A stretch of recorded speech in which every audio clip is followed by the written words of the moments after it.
ছিল সবাই। তো টুকটাক হচ্ছে গিয়ে তারা মাছ ধরার চেষ্টা করতেছিল, সবাই নিউ, অত এক্সপার্ট না। সো ছোটোখাটো কিছু মাছ হচ্ছে জালে আটকা পড়তেছিল। আমরা অ্যাকচুয়ালি মাছ ধরা থেকে যেই প্রসেসটা, যেই মোমেন্টসগুলা, এগুলাই হচ্ছে বেশি এনজয় করতেছিলাম। তো ছোটোখাটো কিছু মাছ হচ্ছে গিয়ে আমাদের জালে ধরা পড়ছে, বাট এগুলো আসলে বড় মাছের পোনা ছিল, তো ওগুলো মোস্ট অফ দাই হচ্ছে ছেড়ে দেওয়া হয়েছে। আর এদিক দিয়ে হচ্ছে আমার দেবররা হচ্ছে একটা ছোটোখাটো একটা নৌকা থেকে যারা নিয়ে আসছে, খুব মজা করতেছিল তারা।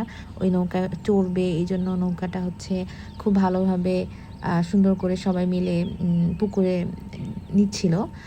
আর ওখানে চড়ে হচ্ছে গিয়ে লাইক খেলার মতো হচ্ছে বৈঠা বা বাজছিল, এরকম কিছু একটা করতেছিল।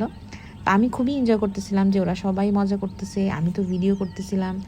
আর এক সাইড দিয়ে হচ্ছে গিয়ে মাছ ধরতেছে। তো আসলে খুবই মজাদার একটা ব্যাপার ছিল। আমাদের প্ল্যান ছিল যে আমরা যে মাছগুলো ধরবো ওইগুলো দিয়ে হচ্ছে গিয়ে আজকে হচ্ছে গিয়ে যে দুপুরের আয়োজনটা হবে ওইখানে আমরা এটা ইনক্লুড করবো। তো অনেক কিছু তো ধরতে পাই নাই, অনেক মাছ তো আমরা ধরতে পাই নাই, যেহেতু আমরা এত এক্সপার্ট না। তো কিছু হচ্ছে চিংড়ি মাছ, ছোটো চিংড়ি মাছ, তেলাপিয়া মাছ, এগুলো কিছু হচ্ছে গিয়ে আমাদের জালে আটকা পড়ে। আর পাশাপাশি আমি আশেপাশে যে আমাদের মনোরম পরিবেশ আছে, লাইক হচ্ছে নতুন নতুন, যেহেতু স্প্রিং সিজন ছিল, নতুন নতুন হচ্ছে আমের পাতা আসতেছিল, এই যে আপনি দেখতে পারতেছেন।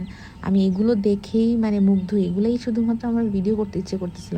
তারপর হাঁসগুলো কীভাবে গোসল করতেছিল, পানিতে নামতেছিল, এগুলো আসলে আমরা ঢাকায় দেখতেই পাই না। গ্রামের সাইডে না গেলে এগুলো সব দেখাই যায় না।